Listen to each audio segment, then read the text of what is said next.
গত পর্বে আমরা জেনেছি যামিনী কবিরাজ ও শশীর কী নিয়ে বিরোধ শুরু হলো। এই পর্বে আমরা জানব প্রথমবার কুমুদ এসেছে শশীর গ্রামে। এবার কার্তিক মাসে পূজা। সেন্ধিদির সর্বাঙ্গে ব্রণগলি পাকিয়া উঠিতে উঠিতে গ্রামের পূজার উৎসব শুরু হইয়া গেল। উৎসব সহজ নয়। গ্রামের জমিদার শীতলবাবুর বাড়ি 3 দিন যাত্রা, পুতুল নাচ, বাজি পোড়ানো, সাতগাঁর মেলা পূজা তো আছেই।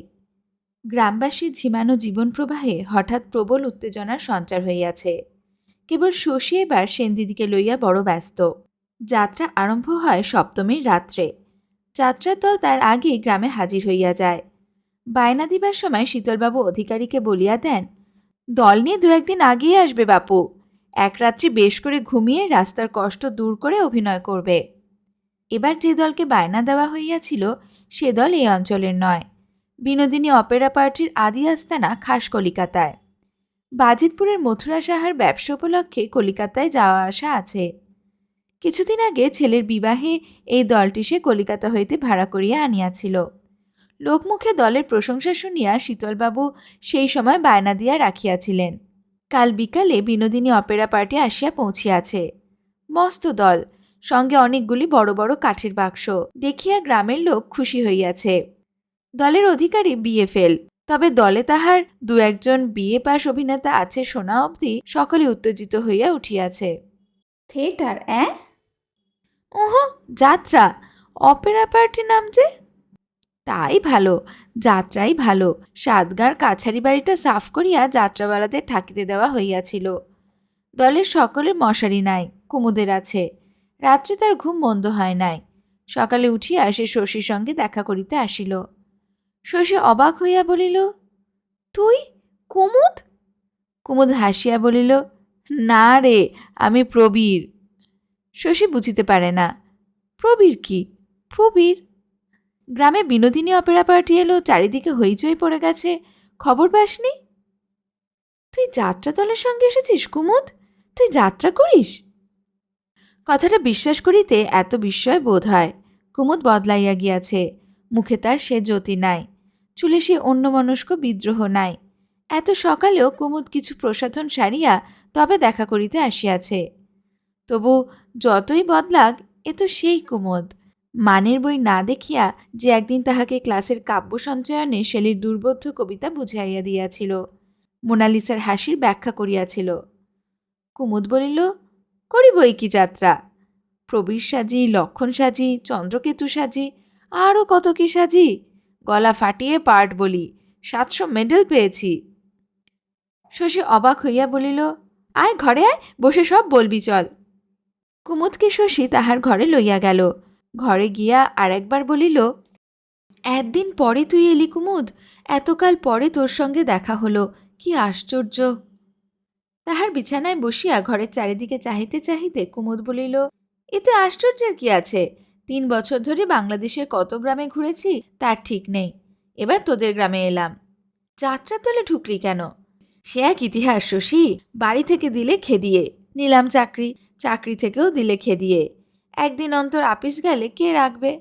ঘুরতে ঘুরতে বহরমপুরে বিনোদিনী অপেরা পার্টির যাত্রা শুনে অধিকারীর সঙ্গে ভাব জমালাম। অধিকারী লোক ভালো রে শশী। পরীক্ষা করে 70 টাকা মাইনে দিয়ে দলে নিলে। 2-4টে সেনাপতির পার্ট করে গলা খুলল। খুব আবেগ ভরে চেঁচাতে শিখলাম। 1 বছরের মধ্যে মেন অ্যাক্টর। 80 টাকা মাইনে দেয়।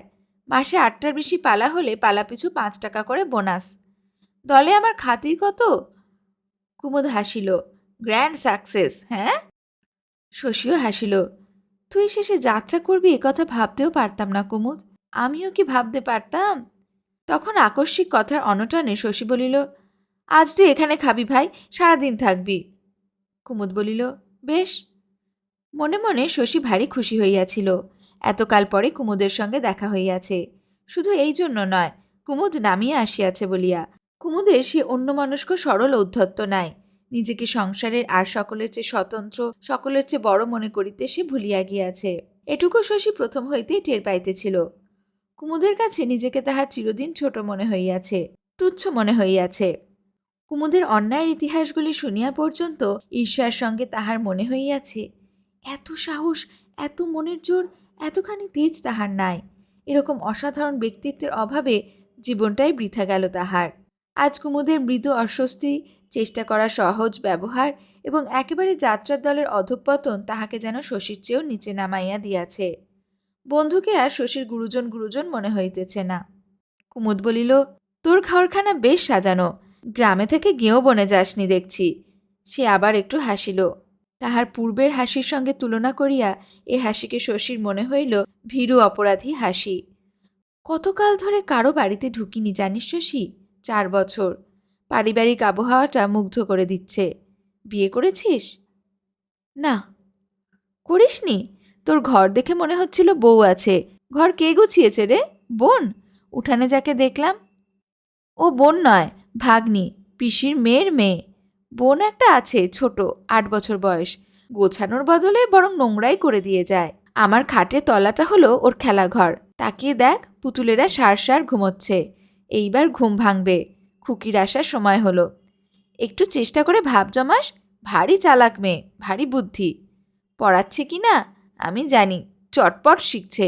সামনের বছর স্কুলে ভর্তি করে দেব। শশী চিন্তিত হইয়া মাথা নাড়ে। দেব বলছি, হবে কি না ভগবান জানেন। বাবার এসব পছন্দ নয়। হয়তো বলবেন, ছেলে লেখাপড়া শিখে হয়েছে অবাধ্য, মেয়ে কি হবেন ঠিক কি? স্কুলে টুলে দিয়ে কাজ নেই বাপু, শেখা না, বাড়িতেই শেখা। কুমুদ শশীর মুখের ভাব লক্ষ্য করিতেছিল। বলিল, বুঝিয়ে দিস, আজকাল মেয়েদের স্কুলে না দিলে চলে না। বুঝিয়ে বাবাকে? বাবা সেকেলে মানুষ। কথা বদলাইয়া বলিল, ঘর কে গোছায় বলছিলি? লোকের অভাব কি? এ হলো বাংলাদেশ। একজন রোজগার করে 10 জন খায়। ঘর গোছাবার লোকের অভাব নেই। তবে বন্ধুকে শশী চোখ ঠারিল। নিজের ঘর আমি নিজেই গোছাই। শশীকে যামিনী কবিরাজের বউয়ের কাছে যাইতে হইবে। এই কর্তব্য অবহেলা করিবার উপায় ছিল না। বন্ধুকে খইয়ের মোয়া আর চন্দ্রপুলি খাওয়াইয়া শশী বিদায় লইল। গ্রামে পর্দা প্রথা শিথিল, কিন্তু সে গ্রামেরই চেনা মানুষের জন্য। শশীর বাড়ির মেয়েরা সকালবেলা অন্তঃপুরে পাক খায়। কুমুদ উৎসুক দৃষ্টিতে খোলা দরজা দিয়া প্রকাণ্ড সংসারটির গতিবিধি যতটা পারে দেখিতেছিল। খানিক পরে ছোট একটি ছেলে আসিয়া দরজাটা ভেজাইয়া দিয়া গেল। কুমুদ আহত হইয়া ভাবিল, আমি তো ওদের দেখিনি। ওদের কাজ দেখছিলাম যে আমি। সকলে মিলে কি রচনা করছে তাই দেখছিলাম। জামাটি গায়ে দিয়া কুমুদ বেড়াইতে বাহির হইয়া গেল। একটি পরিবারের গোপন মর্মস্পন্দন দেখিয়া ফেলার অপরাধ একা একা অন্তঃপুরের একটা ঘরে বসিয়া সহ্য করা কঠিন। বাড়ি হইতে বাহির হইয়া রাস্তায় পড়িয়া কুমুদের চোখে পড়িল হারু ঘোষের বাড়ির পিছনে তালবনের ওপাশে উঁচু মাটির টিলাটির দিকে। সে সেই দিকে চলিতে আরম্ভ করিল। জীবনে সে যত পুণ্য অর্জন করিয়াছে তার পাপের হিসাবটা আজ এখনকার মতো না ধরিয়া তালবনের গভীর নির্জনতায় হঠাৎ তাহার পুরস্কার কে দিল, মানুষের বুদ্ধিতে তাহার বিশ্লেষণ নাই। হয়তো শশীর বাড়ির মেয়েরা অকারণে তাহাকে যে লাঞ্ছনা দিয়াছিল, জীবনের নিরপেক্ষ দেবতা ভোরের বাতাস, পাখির কলরব আর ঋজু তালগাছগুলির প্রহরায় রক্ষিত যুগান্তরের পুরাতন নিভৃত শান্তির উপলক্ষে ক্ষতিপূরণ করিলেন। এত সহজে সেন্টিমেন্টাল করিয়া দিতে পারে একটি সুখী পরিবারের অন্তঃপুর ছাড়া পৃথিবীতে এমন স্থান আছে যে কুমুদ তাহা জানিত না। ইও কি কুমুদ জানিত যে এই অহেতুক আনন্দ তাহার মৃত্যুরই শেষ ভূমিকা? তালপুকুরের ধারে পৌঁছিয়া হঠাৎ তাহার মনে হইল কি একটা রবারের মতো নরম জিনিসে পা পড়িয়াছে। চোখের পলকে হলুদ রঙের নরম জিনিসটার মুখ মাটি হইতে উঠিয়া আসিয়া তাহার হাঁটুর কাছে কামড়াইয়া ধরিল। লেজের দিকটা জড়াইয়া গেল তাহার পায়ে। কুমুদ জীবনে কত পাপ করিয়াছে, পরিমাণ তার কম নয়। অল্প একটু পুণ্যের কয়েক মিনিট ব্যাপী অসাধারণ পুরস্কারের পর এই তাহার শাস্তি। ঘাড় ধরিয়া সাপের মাথাটা কুমুদ হাঁটু হইতে ছিনাইয়া লইল। সাপ, সাপ শুনিয়া আগে আসিল মতি, ভিজা শরীরে শুকনো কাপড়টা কোনো মতে জড়াইয়া। কুসুম ওভাবে ছুটিতে পারে না, তাহার আসিতে দেরি হইল। সাপ দেখিতে মতি বলিল, ও তো ঢোঁড়া সাপ, জলে থাকে, ওর বিষ নেই। কুমুদের মৃত্যুভয় প্রবল। কুসুম আসিয়া সায় না দেওয়া পর্যন্ত মতির কথা সে বিশ্বাস করিল না। বিশ্বাস করিয়াও হাঁটুর উপরে রুমাল দিয়া সজোরে বাঁধিয়া সন্দিগ্ধভাবে বলিল, শশীকে একবার ডেকে আনো খুকি, দেখুক যদি বিষ থাকে। চেনো তো শশীকে? তোমাদের পাড়াতেই থাকে, ডাক্তার। কুসুম মুচকিয়া হাসিয়া বলিল, যা এলো খুকি, ছোটবাবুকে ডেকে আন। তাহার হাসিটা কুমুদের ভালো লাগিল না। ছোটবাবুর কে হন?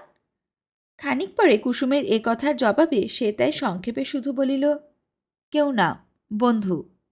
ছোটবাবু আমাদের বলতে গেলে একরকম আপনার লোক, দুবেলা আসেন। এ কথা শুনিয়াও কুসুমকে হঠাৎ আত্মীয় জ্ঞান করিয়া বসিবার মতো মনের অবস্থা কুমুদের ছিল না। সে বলিল, ঢোঁড়া সাপের বিষ থাকে না কেন? সব সাপের কি বিষ থাকে? ঢোঁড়া হলো জলের সাপ, আমায় একবার কামড়েছিল, হয়তো ওই সাপটাই হবে। একদিন খুব ভোরে এই পুকুরে নাইছি, বেড়াতে বেড়াতে ছোটবাবু এসে পুকুর পাড়ে দাঁড়িয়ে গল্প করতে লাগলেন। এমনই সময় সাপটা এইখানে কামড়ে দিল। কুসুম তাহার লিভারটা দেখাইয়া দিল। তাহার বোধহয় ধারণা ছিল মানুষের হৃদয়ের অবস্থানটা ওইখানে। ছোটবাবুকে বললাম, সাপে কামড়েছে ছোটবাবু। শুনে ছোটবাবুর মুখ যা হয়ে গেল। কি হয়ে গেল? কুমুদ কৌতূহল বোধ করিতেছিল। শুকিয়ে গেল, ছাই বর্ণ হয়ে গেল। সাপের কামড়ে তোমার কিছু হলো না? কুমুদ তুমি বলায় কুসুম রাগ করিয়া বলিল, কথা বলতে শেখনি দেখছি তুমি, ভদ্রলোক তো। তারপর দুজনেই দমিয়া যাওয়ায় আর কথা হইল না। তালগাছগুলি নিঃশব্দে দাঁড়াইয়া রহিল। একটা মাছরাঙা ঝুপ করিয়া তালপুকুরে আছড়াইয়া পড়িল। দুপুরবেলাটা বন্ধুর সঙ্গে গল্প করিয়া কাটাইয়া বেলা পড়িয়া আসিলে কুমুদ বিদায় গ্রহণ করিল। সকাল সকাল পালা শুরু হবে। যাবে তো শশী? যাব বই কি, নিশ্চয়ই যাব। হারুর বাড়ির পিছনে 7 গাঁ পর্যন্ত বিস্তারিত ধানের ক্ষেত। তালপুকুরের ধার হইয়া ক্ষেতের আল দিয়া কুমুদ 7 গাঁর কাছারি বাড়ি পৌঁছিল। তালপুকুরে সে মতিকে দেখিবার আশা করিতেছিল, কিন্তু যাত্রা শুনিতে যাওয়ার আয়োজনে ব্যস্ত মতির পুকুরে আসিবার সময় ছিল না। কুসুম রাঁধিতেছিল। সন্ধ্যার আগেই খাওয়ার পাট চুকিয়ে যাওয়া চাই। মতি বিনা বাক্য ব্যয় তাহার সমস্ত হুকুম পালন করিয়া যাইতেছিল। পরাণ সব বিষয়ে উদাসীন। সন্ধ্যার আবির্ভাবে তাহার বোন আর বউ যত ব্যস্ত হইয়া ওঠে, সে যেন ততই ঝিমাইয়া যায়। রান্নাঘরে বসিয়া কুসুমের সঙ্গে সে প্রথম একটু গল্প জমাইবার চেষ্টা করিয়াছিল। গল্প করিবার সময় না থাকায় কুসুম তাহাকে আমল দেয় নাই। দাওয়ায় বসে হুঁকা টানগে না বাপু, মেয়ে মানুষের আঁচল ধরা পুরুষকে আমি দু চোখে দেখতে পারি না। কুসুমের ভৎসনায় চিরকাল পরাণের খারাপ লাগে। তবে স্পষ্ট খারাপ লাগার ভাবটা এত অল্প সময়ের মধ্যে মনে একটা উদাস বৈরাগ্য ও দেহের একটা ঝিমানো আলস্যে পরিণত হইয়া যায় যে রাগিবার অবসর প্রায় সে পায় না।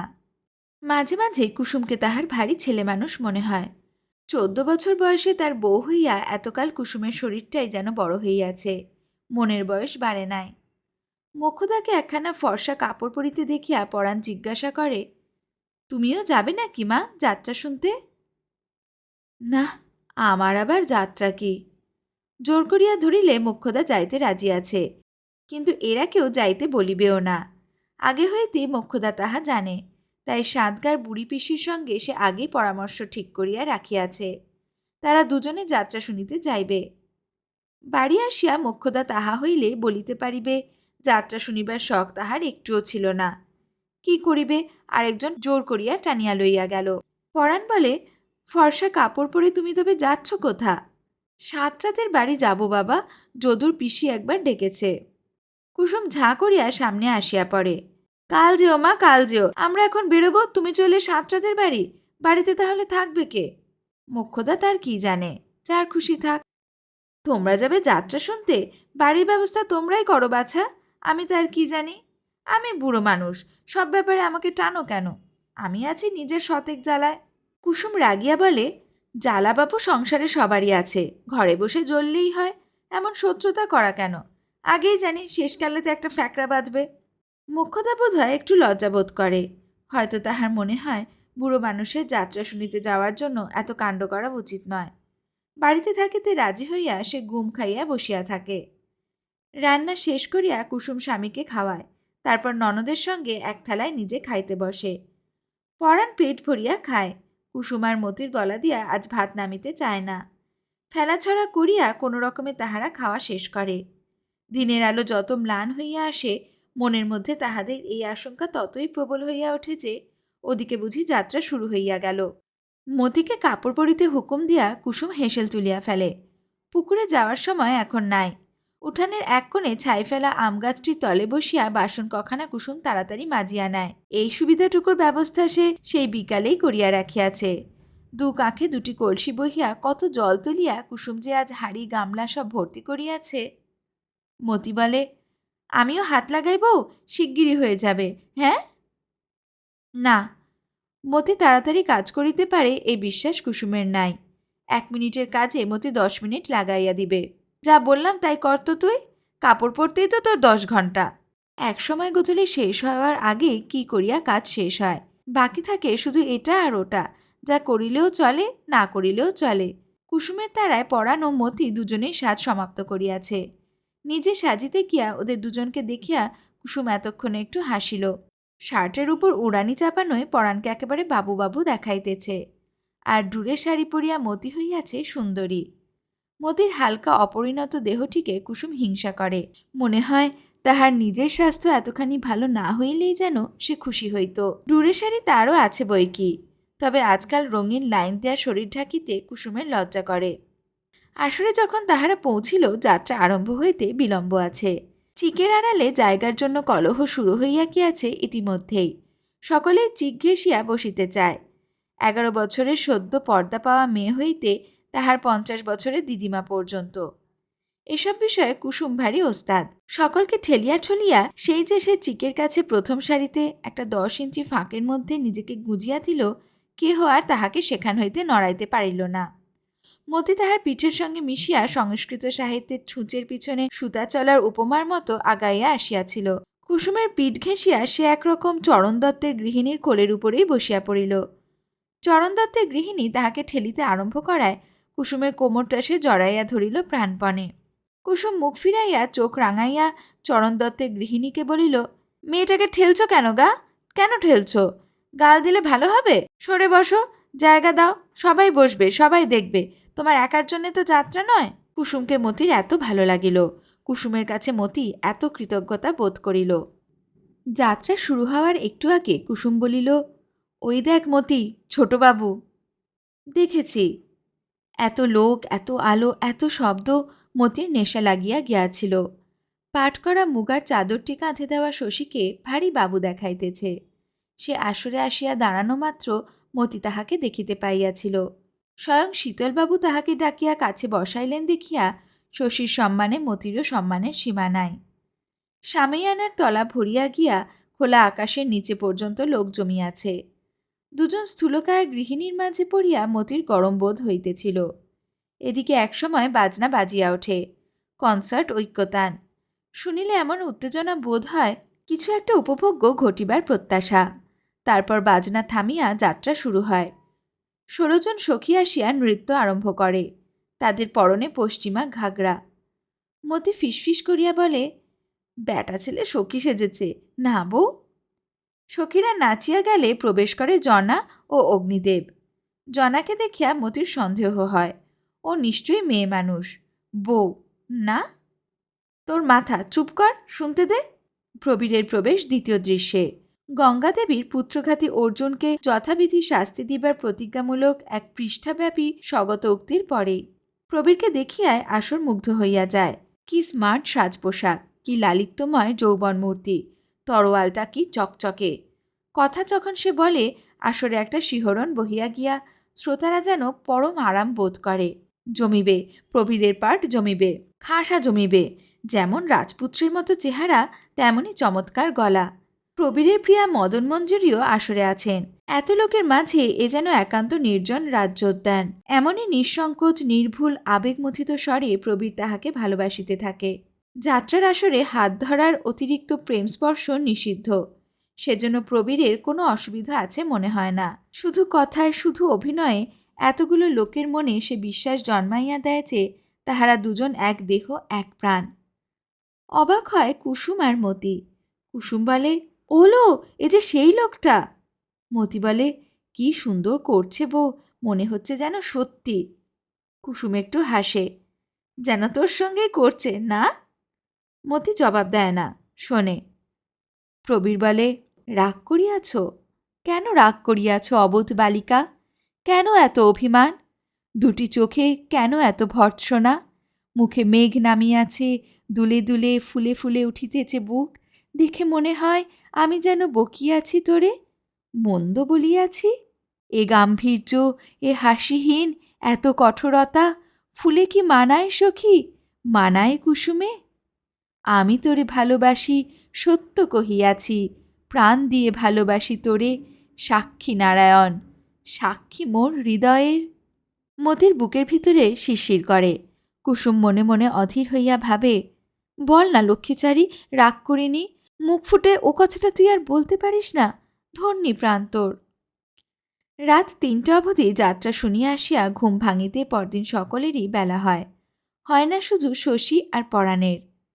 যামিনী কবিরাজের বউ রোগের বিপজ্জনক অবস্থায় উপনীত হইয়াছে। সকাল সকাল উঠিয়া স্নান করিয়া শশী তাহার কাছে যায়। পরাণের কবিঘা জমির ফসল অবিলম্বে ঘরে না তুলিলেই নয়। নিজে উপস্থিত না থাকিলে ২৭টা খেজুর গাছের রসও তাহার অর্ধেক চুরি হইয়া যাইবে। তালগাছ ছাড়া আর কোনো গাছ পরাণ এবার জমা দেয় নাই। এবার সে নিজেই খেজুর রস জাল দিয়া গুড় করিবে। ডাঙা জমিতে এবার সে কিছু মূলার চাষ করিবে স্থির করিয়াছে। শশী বলিয়াছে জমিতে হাড়ের সার দিলে মূলা ভালো হয়। ১০ সের গুঁড়া হাড় পরাণ পরীক্ষার জন্য আনাইয়া লইয়াছে। এখনো জমিতে দেওয়া হয় নাই। পরাণের অনেক কাজ। দুপুরে কুমুদ শশীর বাড়িতে আসিল। শশী বাড়ি ছিল না। গোপাল জানিয়াছে কুমুদ যাত্রা করে। কুমুদকে সে বাড়ির বেড়া পার হইতে দিল না, বাহিরের ঘরে বসাইয়া রাখিল। দাবা খেলতে পারো হে? আগে না। গোপাল তখন বাড়ির মধ্যে গেল ঘুমাইতে। কুমুদ গতরাত্রের হাজার নরনারীর হৃদয়জয়ী কুমুদ নিজেকে পরিত্যক্ত বন্ধুহীন মনে করিয়া গেল তালপুকুরের ধারে। সেখানে তাহার বন্ধু জুটিল মতি। মতি কি মাঝে মাঝে তালপুকুরে কবিত্ব করিতে আসে? নিঝুম দুপুরের অলস প্রহরগুলি ঘরে কি তাহার কাটে না? কে বলিবে। আজ কিন্তু সে বিশেষ দরকারে তালপুকুরে আসিয়াছিল। পুকুর পাড়ে কাল সে কানের একটা মাকড়ি হারাইয়াছে। যাত্রা দেখার উৎসাহে কাল খেয়াল থাকে নাই। আজ স্নানের সময় কানে হাত পড়িতে, ও মা, মাকড়ি কোথায়? ভয় কথাটা সে কাহাকেও বলে নাই। দুপুরে সকলে ঘুমাইলে চুপি চুপি খুঁজিতে আসিয়াছে। রূপা নয়, তামা নয়, সোনার মাকড়ি। কি হইবে? মাকড়িমতি পাইল না, পাইল কুমুদকে। উভয় পক্ষই কৃতার্থ হইয়া গেল। কুমুদ এ জগতের রক্তমাংসের মানুষ নয়, রূপকথার রাজপুত্র, মহাতেজা, মহাবীর্যবান, মহাপ্রেমিক। হ্যাঁ, কুমুদ মাটির পৃথিবীর কেহ নয়। পৃথিবীর সেরা লোক শশী। কুমুদ শশীর মতও নয়। ছোটবাবুর কথা মতি কি না জানে। ছোটবাবু কি খাইতে ভালোবাসে তা পর্যন্ত। কুমুদ কি খায় কে তার খবর রাখে? শার্ট পরা কুমুদ হইল রাজপুত্র প্রবীর। শশীকে কি খুঁজছ খুকি? মতি বলে। বলিতে মতির ভালো লাগে। সোনার মাকড়ি হারানো যেন বাহাদুরির কাজ। বলে, বাড়িতে জানলে মেরে ফেলবে। মেরে ফেলবে? বাড়িতে তোমাকে খুব মারে নাকি? এমনি মারে না, দামি জিনিস হারালে মারে। আজ আপনি কি সাজবেন? রাবণ। কুমুদ হাসে। হ্যাঁ, রাবণ বই কি, রাবণ তো দেখতে বিশ্রী। কুমুদ খুশি হইয়া বলে, লক্ষণ সাজব।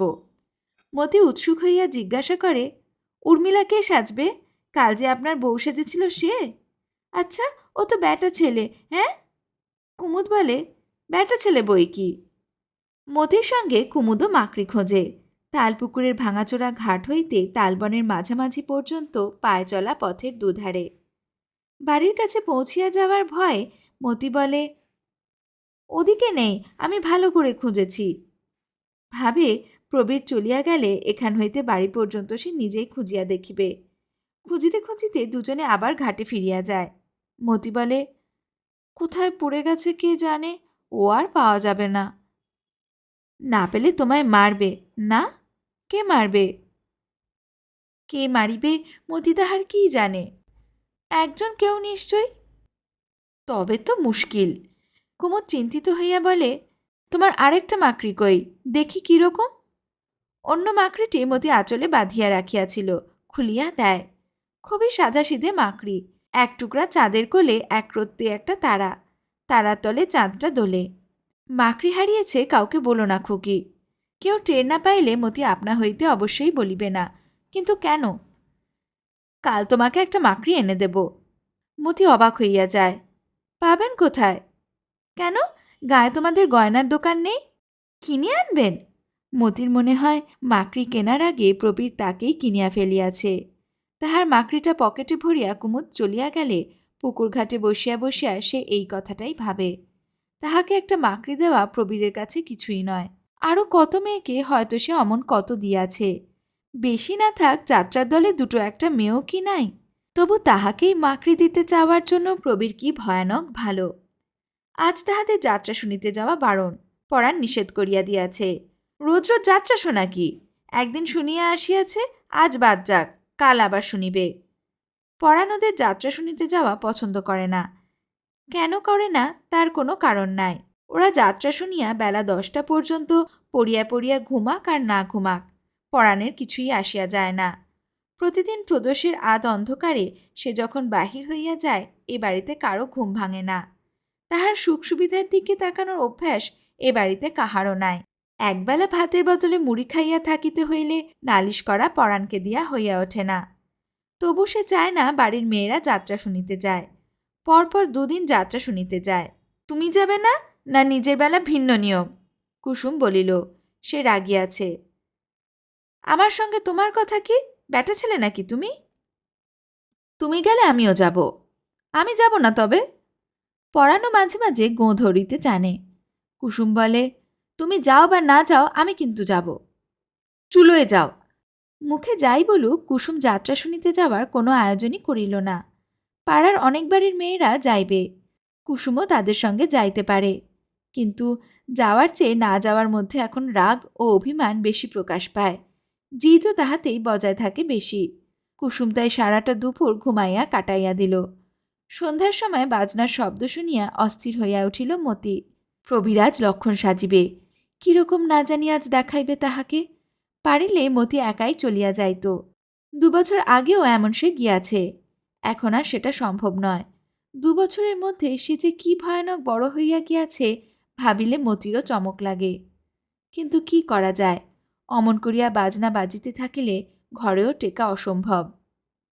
একসময় কুসুমকে সে বলিল, যাত্রা নাই শুনি, ঠাকুর দেখে আসি, চল না বউ। পরাণ দাওয়ায় বসিয়া অর্থ সমস্যার কথা ভাবিতেছিল। সে ডাকিয়া বলিল, এদিকে শোন মতি, শুনে যা। মতি কাছে আসিল। কি বলছিলি? ঠাকুর দেখতে যাব। ঠাকুর দেখতে যাবি? আচ্ছা চল, একটু যাত্রাও শুনে আসবি অমনি। পরাণ এমনইভাবে একরকম স্পষ্টই হার স্বীকার করিল। কিন্তু কুসুম আর যাইতে রাজি নয়। এখন খাওয়া দাওয়া সারিয়া পান সাজিয়া যাইতে যাইতে পালা শেষ হইয়া যাইবে না? ঠাকুর পূজার বাদ্যি বাজছে, পালা শুরু হতে ঢের দেরি। পরাণ উদাসভাবে বলিল। মতি বলিল, চল না বউ, অমন করিস কেন? কুসুম বলিল, গিয়ে বসবি কোথায়? তোর জন্য জায়গা ঘুমোচ্ছে। সবাইয়ের পেছনে বসে যাত্রা শোনার চেয়ে ঘরে শুয়ে ঘুমানো ঢের ভালো। পরাণ বলিল, ছোটবাবুকে বললে? ছোটবাবুর নাম উল্লেখে কুসুম আরও রাগিয়া কহিল, ছোটবাবু কি করবে? জায়গা গড়িয়ে দেবে? পরাণ বলিল, ছোটবাবুর বাড়ির সবাই বাবুদের বাড়ির মেয়েদের জায়গায় বসে, নেটের পর্দা টাঙানো, দেখিস নি মতি? বাবুদের বাড়ি ছোটবাবুর খাতির কত। ছোটবাবুকে বললে তোদের ওইখানে বসিয়ে দেবে। কুসুম হঠাৎ শান্ত হইয়া বলে, না, আমি যাব না। তাহাকে আর কোনো মতেই টলানো যায় না। বাবুরা জমিদার, শশীরা বড়লোক, ওদের বাড়ির মেয়েদের কত ভালো ভালো কাপড়, কত দামি দামি গয়না। একটা জবরজং লেস লাগানো জ্যাকেট গায়ে দিয়া তাঁতিবাড়ির কোড়া কাপড় পরিয়া ওদের মাঝখানে তাহাকে বসিতে দিবে না ছাই, এক কোণে ঝির মতো বসিতে হইবে। তাই ওদের মাঝখানে গিয়া বসিলে দম আটকাইয়া যাইবে কুসুমের। শেষ পর্যন্ত পরাণের সঙ্গে মতি একাই গেল। শশীকে খুঁজিতে হইল না, সে বাড়িতেই ছিল। সে বলিল, তোর তো শখ কম নয় মতি। কিন্তু সঙ্গে গিয়া মতির বসিবার একটা ভালো ব্যবস্থা করিয়া দিতে সে আপত্তি করিল না। বরং নেটের পর্দার আড়ালে যেখানে বাবুদের বাড়ির মেয়েরা বসে মতিকে সেখানে বসাইতে পারিয়া সে বিশেষ গর্বই বোধ করল। শীতলবাবুদের বাড়ির মেয়েরা গায়ে সিল্কের ব্লাউজ দেয়, বোম্বাই শাড়ি পরে। শীতলবাবুর ভাই কলিকাতা প্রবাসী বিমলবাবুর স্ত্রীকন্যারা পায়ে জুতাও দিয়া থাকে। 2 ভাইয়ের পরিবারে নারীর সংখ্যাও কি কম? সংসারে যেখানে যত টাকা সেখানে তত নারী, সেখানে তত রূপ। মতি সংসারের এ নিয়ম জানিত না। সংসারে কোন নিয়মটাই বা সে জানে? কাঁচা মেয়ে সে, বোকা মেয়ে। প্রায় 20 বর্গফুট পরিমাণ পরিষ্কার চাদরের উপর গাদা করা ঘষা মাজা সাজানো গোছানো স্বজাতির মধ্যে আসিয়া পড়িয়া সে যেন দিশেহারা হইয়া গিয়াছিল। বিমলবাবুর স্ত্রী সুধান, আমার মুখ কি দেখছ বাছা? বিমলবাবুর মেয়ে বলে, তোমার চশমা দেখছে মা। মতির বুকের ভিতর ঢিপ ঢিপ করে। তাহাকে বসিতে দেওয়া হইয়াছে সম্মানের আসনেই, সামনের দিকে, পিছনে আশ্রিত পরিজনদের মধ্যে নয়। শীতলবাবু নিজে মেয়েটিকে সঙ্গে করিয়া পৌঁছাইয়া দিয়া বলিয়াছেন, সামনে বসিও, শশী ডাক্তারের বাড়ির মেয়ে। কাল শশী ডাক্তারের বাড়ির মেয়েরা যত বিশ্রী করিয়াই হোক খুব সাজিয়া আসিয়াছিল, আর আজ এ কি বেশ। শীতলবাবু আর বিমলবাবুর বাড়ির মেয়েরা এই কথাই ভাবিয়াছিল। তাহারা কাপড় চেনে, গয়না চেনে, নিজেদের ঘষে এবং মাজে। ও মেয়েটা ধরিতে গেলে রীতিমতো নোংরাই। শীতলবাবুর পুত্রবধূ গতবার ছেলে হওয়ার সময় বাজিতপুরের সিভিল সার্জন আসিয়া পড়ার আগে শশীর হাতেই জীবন সমর্পণ করিতে বাধ্য হইয়াছিল। বিছানায় শুইয়া শুইয়া নোভেল পড়ার সে কি ভীষণ শাস্তি। যাই হোক, ছেলেটি ঝির কাছে দোতলায় এখন চোখ বুজিয়া ঘুমাইতেছে। সিভিল সার্জন করিয়াছিল কচু। ছেলেটা একরকম শশী ডাক্তারের দান বইকি। শীতলবাবুর পুত্রবধূ তাই একসময় মতিকে কৌতূহলের সঙ্গে জিজ্ঞাসা করিল, শশী ডাক্তার তোমার কে হয় গো? কেউ না। ওমা, কেউ না? এই রাত্রে তুমি পরের সঙ্গে যাত্রা দেখতে এলে? পর কেন, দাদার সঙ্গে এসেছি। তোমার দাদা কে? কাদের বাড়ির মেয়ে তুমি? আমি ঘোষ বাড়ির মেয়ে। আমার বাবা স্বর্গীয় হারানচন্দ্র ঘোষ। কথাটা শীঘ্রই রটিয়া গেল। হারু ঘোষের মেয়েকে তাহাদের মধ্যে গুজিয়া দেওয়ার স্পর্ধায় শশীর উপর শীতলবাবু আর বিমলবাবুর পরিবারের মেয়েরা বিশেষ অসন্তুষ্ট হইলেন। মতির কাছে যাহারা ছিলেন তাহারা বাড়ির মধ্যে যাওয়ার ছলে উঠিয়া গেলেন এবং ফিরিয়া আসিয়া অন্যত্র বসিলেন। হাত পা ছড়াইয়া আরাম করিবার সুযোগ পাইয়াও মতির কিন্তু আরাম হইল না। অবহেলা অপমান বুঝিতে না পারার মতো বোকা সে তো নয়। এদিকে শশী মাঝে মাঝে সাজঘরে যায়। কুমুদকে প্রশংসা করিয়া বলে, বেশ হচ্ছে কুমুদ, তুই কলকাতা থিয়েটারে গেলি না কেন? কুমুদ খুশি হইয়া বলে, ভালো হচ্ছে। 14 বছর উপোস করতে হয়েছে ভাই, তবু এখনো বৌদিকে রাবণের হাত থেকে উদ্ধার করতে পারিনি। অযোধ্যায় ফিরিয়ে নিয়ে গিয়ে দাদাকে রাজা করতে পারলে বাঁচি। কুমুদ হাসে। খানিক পরে অশোকবন থেকে বৌদিকে আনতে যাব। রাবণ বধ হতে বেশি দেরি নেই, সে সিনটা দেখিস। হ্যাঁ রে, তোদের গায়ে গয়নার দোকান আছে? শশী বলিল, গয়নার দোকান? গয়নার দোকান কোথায় পাবো? দুটো শ্যাকরার দোকান আছে, ফরমাস দিলে গয়না তৈরি করে দেবে। ছোট ছোট দুটো একটা গয়না সময় সময় তৈরি করেও রাখে হয়তো। দোকান করার মতো কিছুই নয়। গয়না কিনবি নাকি? কিনবো। আমি? কেন, গয়না কিনবো কেন? শশী একটু বিচলিত হয়। কুমুদ গয়নার দোকানের কথা জিজ্ঞাসা করিয়াছে কেন? তাও এক কথা বলিতে বলিতে হঠাৎ জিজ্ঞাসা করিয়াছে। কি ভাবিতেছে ও? শশী ভাবে, সৃষ্টি ছাড়া গোয়ার ছেলে, জগতে এমন কাজ নাই যা করে না, ওই সব করিয়াই যেন সুখ পায়। কিন্তু গয়নার দোকানের খবর নেয় কেন? শশী আরও ভাবে যে খবর লইতে হইবে বিনোদিনী অপেরা পার্টি বাজিতপুরে অভিনয় করার সময় সেখানকার কোনো গয়নার দোকানে কিছু ঘটিয়াছে কিনা। শশীর মনের মধ্যে সন্দেহটা খচখচ করিয়া বেঁধে বই কি। সে মনে করে বই কি যে আচ্ছা পাগল সে, এ কি কথা, এও কি কখনো হয়? তবু সে ভাবিয়া রাখে বাজিতপুরের গয়নার দোকানের গত 2 মাসের কুশলকালি জানিবার চেষ্টা করিবে। এই অন্যায় কাজটা করিবার আগাম প্রায়শ্চিত্ত হিসেবে রাত 12টার সময় বাড়ি ফেরার আগে কুমুদকে সে পরদিন দুপুরে তাহার ওখানে আহারের নিমন্ত্রণ করিয়া যায়।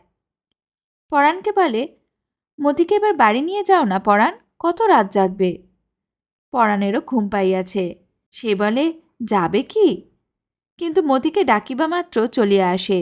আজ যাত্রা শুনিতে তাহার ভালো লাগিতেছিল না। যে কাঁচা মনে বিনা কারণেই সর্বদা আনন্দ ভরিয়া থাকে, যে কোনো একটা তুচ্ছ উপলক্ষে মনে যাহার উত্তেজিত সুখ হয়, শীতলবাবু আর বিমলবাবুর পরিবারের মেয়েরা যাত্রা শোনার উৎসাহ তাহার নষ্ট করিয়া দিয়াছে। মতি যেন চুরি করিয়া বাড়ি ফিরিল। তবু কি সুন্দর ওই মেয়ে মানুষগুলি, এক একজন যেন এক একটি ছবি। হারু ঘোষ যেখানে বজ্রাঘাতে মরিয়াছিল সেখানটা বিষাক্ত সাপের আস্তানা। হারু ঘোষের বাড়ির কাছে তালবনের সাপগুলির বিষ নাই। বিষ নাই? কুমুদকে যে সাপটা কামড়াইয়াছিল সেটারও বিষ ছিল না। সেটা জলের সাপ, ঢোঁড়া সাপ। কিন্তু তালবনের সব সাপ কি জলের সাপ? সব সাপ কি ঢোঁড়া সাপ? কে বলিবে? মতি তাহা জানে না। শেষ পর্যন্ত তাহাকে স্বীকার করিতে হয় যে অন্য সাপ কামড়ালে হয়তো যেতেন মরে। মতির দোকানে দুটি মাকড়ি দোলে। মাকড়ি দুটির চাঁদ দুটির কোলে একরতি তারা দুটিও দোলে। কুমুদ নিজের হাতে তাহাকে মাকড়ি পরাইয়া দিয়াছে। ওর মধ্যে একটা নূতন ঝকঝকে, অন্যটা অনেক দিনের পুরানো মলিন। ও একটা সমস্যার কথা বই কি। মতি যত বোকাই হোক, আসলে সে আর এমন কি বেশি বোকা, এটুকু মতি খেয়াল করিয়াছিল। নতুন মাকড়ি দেখিলেই সকলে ধরিয়া ফেলিবে যে। সে বলিবে কি, কৈফিয়ত দিবে কি? রাজপুত্র প্রবীর দুপুরবেলা তালপুকুরের ধারে মাকড়িটি নিজের হাতে তাহার কানে পরাইয়া দিয়াছে। শুনিলে বাড়িতে তাহাকে আর আস্ত রাখিবে না। কুমুদ এ সমস্যার মীমাংসা করিয়া দিয়াছে। বাড়ি যাওয়ার আগে কান হইতে দুটা মাকড়ি মতি খুলিয়া ফেলিবে। বাড়ি যেন মতির কত দূর। রাত্রে তেঁতুল মাখাইয়া রাখিয়া দিয়া সকালে সোডা দিয়া মাজিলে দুটি মাকড়ি মনে হইবে মাজিয়া ঘষিয়া পরিষ্কার করা পুরানো মাকড়ি। জিজ্ঞাসা করিলে মতি বলিবে, সাফ করেছি, তেঁতুল দিয়ে আর সোডা দিয়ে। মতি এই কথা বলিবে, এই সত্য কথাটা। কুমুদের বুদ্ধি দেখিয়া মতি অবাক হইয়া গিয়াছে। অন্য সাপে কামড়ালে মরে যেতাম? আমি মরে গেলে তুমি কি করতে? আমি আমি কি করতাম? কি জানি কি করতাম। কাঁচা মেয়ে, একেবারেই কাঁচা মেয়ে, কিন্তু মনে মনে মতি সবই জানে। কি জানে না সে? সেদিন কুমুদ সাপের কামড়ে মরিয়া গেলে সে কিছুই করিত না, 1 নম্বর, মতি এটা জানে। 2 নম্বর, সে জানে কুমুদ শুনিতে চায় সে মরিয়া গেলে মতি একটু কাঁদিত। মতি এত কথা জানে। সে কিছু করিত না এই সত্য কথা, আর সে যে একটু কাঁদিত এই মিথ্যে কথা। এর কোনোটাই যে বলিতে নাই, এও যদি মতি না জানিবে, মধ্যবর্তী ও জবাবটা দিয়া সে অজ্ঞতার ভান করিল কেন? তবু যত হিসাবই ধরা যাক, মতি কাঁচা মেয়ে। এখন যদি মরে যাই? কুমুদ বলে, তাহলে আমি এখন যদি মরে যান? দূর, মরার কথা বলতে নেই। কে জানে মতি এসব শিখিল কোথায়? আপনা হইতেই শিখিয়াছে নিশ্চয়। কথা বলিতে, কাপড় পরিতে, ভাত খাইতে শেখার মতো। এসব কেহ শেখায় না, কে শিখাইবে? এবং তারপর কুমুদ মতিকে নানা কথা জিজ্ঞাসা করে। আর ছেলে মানুষই প্রশ্ন নয়, তাহার নিজের কথা, আত্মীয় স্বজনের কথা, তাহার গ্রামের কথা। মতি আগ্রহের সঙ্গে সকল প্রশ্নের জবাব দেয়। কখনো পাল্টা প্রশ্ন করে, কখনো বা আপনা হইতেই কুমুদকে অনেক অতিরিক্ত অবান্তর কথা বলে। তাহার সরল চাহনি একবারও কুটিল হইয়া ওঠে না। তাহার নির্ভয় নির্ভরশীলতা কখনো টুটিয়া যায় না। না, মতির কোনো ভাবনা নাই। সে কিছু জানে না, কিছু বোঝে না। পৃথিবীর সবই তাহার কাছে অভিনব, অভিজ্ঞতার অতীত। কুমুদকে হাত ধরিতে দেওয়া উচিত কি অনুচিত সে তার কি জানে? ওসব কুমুদ বুঝিবে, রাজপুত্র প্রবীর বুঝিবে। মতির বিশেষ লজ্জাও করে না। তবে হঠাৎ চোখ নিচু করিয়া একটু যে সে হাসে, সেটা কিছু নয়। দিন ও রাত্রির মধ্যে দুপুরের সময়ের গতি সবচেয়ে শিথিল। দুপুরের অন্ত নাই। আকাশের সূর্য কতক্ষণ কতটুকু সরিয়া তাহাদের গায়ে রোদ ফেলেন জানা যায় না। তাহারা উঠিয়া টিলাটির দিকে চলিতে থাকে। ওদিকে নিবিড় ছায়ার ছড়াছড়ি। পরবর্তী পর্বে আমরা জানব, বসন্ত রোগ থেকে বেঁচে উঠেছে যামিনী কবিরাজের বউ, কিন্তু